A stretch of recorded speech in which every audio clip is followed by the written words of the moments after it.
आज जिल्ह्यामध्ये कुठलीही गोष्ट घडली म्हणजे मी अशा परिस्थितीमध्ये आहे की कुठल्याही प्रकारे काही जरी घडलं तरी न कळत माझं नाव त्यामध्ये टाकलं जातं. कोणाचा खून झाला तरी मीच दोषी, खून झाल्यावर कारवाई झाली तरी मीच दोषी, रस्त्यामध्ये खड्डे पडले तरी मीच दोषी. नगर मनमाडच्या बाबतीत मी माझी स्पष्ट भूमिका मांडतो की आज नगर मनमाडचं काम होत असताना कोल्हारच्या पुलाच्या एका बाजूला रस्ता झालेला आहे आणि कोल्हारच्या पुलाच्या दुसऱ्या बाजूला रस्ता झालेला आहे. ठेकेदार तोच आहे, मटेरियल तेच आहे, खडी तीच आहे. मग असं काय घडलं की पुलाच्या पलीकडं 55 किलोमीटर मध्ये एकही खड्डा पडत नाही आणि इकडे मात्र रस्ता पूर्ण धसलेला आहे. याचा विचार आपण करणं आवश्यक आहे. कारण की तिथं त्या ठेकेदाराला पूर्णपणे संरक्षण मिळालं. त्या ठेकेदाराच्या चर्चेनुसार खरं जबाबदारी त्याची आहे रोड डायव्हर्जन करण्याची, पण आपली नैतिक जबाबदारी समजून चालू कामामध्ये गाड्या त्या रस्त्यावर चालू दिल्या नाही गेल्या आणि म्हणून त्या रस्त्यावर एक खड्डा पडलं नाही. मात्र इथं जेव्हा खडी टाकली गेली, ट्रॅफिक जॅमच्या नावाखाली कोणीही येऊन तो रस्ता उघडला आणि त्याच्यावर गाड्या चालल्या. जे ब्रिज तुटलेले आहेत या ब्रिजवर त्याचा क्युरिंग पिरियड 28 दिवस होता, पण 5व्या दिवशी त्याच्यावर गाड्या घालण्यात आल्या. ही वास्तविकता आहे. राहुरीच्या ट्रॅफिक जॅम मध्ये तुम्ही सगळे साक्षीदार आहात की मीच एकटा बसून ती ट्रॅफिक जॅम काढत होतो. ते लोक कुठे होते जे आज व्हिडिओच्या माध्यमातून नगर मनमाडची अवस्था दाखवण्याला ज्यांना वेळ आहे, आज ज्यांना आंदोलनासाठी रस्त्यावर यायला वेळ आहे, जेव्हा ट्रॅफिक जॅम मध्ये लोक त्रस्त होते तेव्हा हे लोक कुठे होते? कुणी थांबायला तयार नाही. खडी टाकली, डांबर टाकलं का लगेच त्याच्यावर गाडी चालल्या. कसा रस्ता टिकणार? कॉन्ट्रॅक्टर दोषी आहे, 100% आहे. पण एक गोष्ट मी तुम्हाला आवर्जून सांगतो की जर हा कॉन्ट्रॅक्टर पळून गेला तर मग या रस्त्याला कोणीच वाली नाही. माझं काम तुम्हाला अवगत करणं आहे. मी खासदार नाही,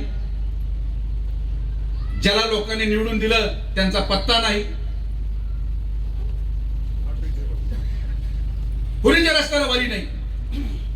मी आवर्जून त्या राहुरीमध्ये ट्रॅफिक जॅम होऊ नये म्हणून भाऊ आपल्याला सांगू इच्छितो की या रस्त्याचं डायव्हर्जन साठी होमगार्डचा 7.5 लाख रुपये पगार मी माझ्या खिशातून दिला. बंदे राहुरीचा ट्रॅफिक जॅम होऊ नये म्हणून मी माझ्या 7.5 लाख रुपये घातले. काय कारण? पुढे लोकसभा लागली आहे किंवा पुढे काय झालंय असं नाही. आपण या नैतिकतेने जगतो की या रस्त्याचं काम झालं पाहिजे. तर ज्या मानसिकतेत मी काम करतोय, ज्या मानसिकतेत सत्यजित कदम काम करतात, त्याच मानसिकतेत प्रत्येकाने पुढाकार घेऊन थोडा त्रास सहन करून आपल्याला हा रस्ता पूर्ण करायचाच आहे ही भावना ठेवा. तुम्ही थोडं सहकार्य करा, तुम्ही थोडा त्रास सहन करा. डिसेंबर एंड पर्यंत हा रस्ता मी तुम्हाला पूर्ण करून देतो हा शब्द माझा तुम्हाला. वास्तविकतेमध्ये आपण राहायला शिकलं पाहिजे. आता त्या ट्रम्पनी इराणवर मिसाईल टाकताना या ठेकेदाराला विचारलं होतं का भाऊंना विचारलं होतं का मला विचारलं होतं मी मिसाईल टाकू का बाबा? मी मिसाईल टाकल्यावर त्याचा काय परिणाम होणार? आणि मी देवाशपथ सांगतो असा वेळा माणूस मी माझ्या उभ्या आयुष्यात पाहिला नाही. सकाळी म्हणतो बंद, संध्याकाळी परत बॉम्ब टाकून देतो, परत सकाळी बंद, परत म्हणतो मी आता हे केलं. म्हणजे त्या माणसाच्या नादी न लागणं हेच आपल्यासाठी योग्य आहे. आज डांबर न मिळत असल्यामुळे भाऊ या कॉन्ट्रॅक्टरला डांबर दिल्लीहून आणावं लागतं गाडीने. जे रस्त्याची किंमत आज 5 रुपये असेल त्या किमती वाढून 2.5 पटीने किंमत वाढून त्या गोष्टीला पण मंजुरी घ्यावी लागते. हे टेक्निकल मुद्दे येतो आणि किती लोकांशी मी भांडू, किती लोकांना मी समजून सांगू. जो त्रास तुम्हाला तो त्रास मला पण आहे. आता माझ्या मुलीच्या शिक्षणाच्या दृष्टिकोनातून माझी बायको आणि माझी मुलं नगरला राहायला गेली, मी राहतोय लोणीला. आता हा रस्ता करणं किती गरजेचं हे तर माझं म्हणून समजत नाही.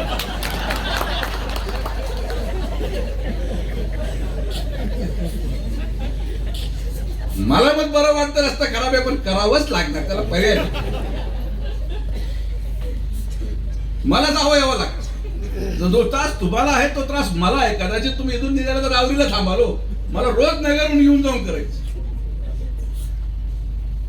तर जनतेच्या त्रासाला आम्ही पूर्णपणे ज्ञात आहोत, पण या त्रासाचं उत्तर आंदोलन नाही, या त्रासाचं उत्तर ठेकेदाराच्या लोकांना मारहाण करणं नाही. राहुरीमध्ये रात्री त्या ठेकेदाराच्या लोकांना जे साईड गटर करत होते त्यांना हाणलं. आज एकही कर्मचारी त्या ठेकेदाराचा राहुरीमध्ये जायला तयार नाही. काय केलं पाहिजे?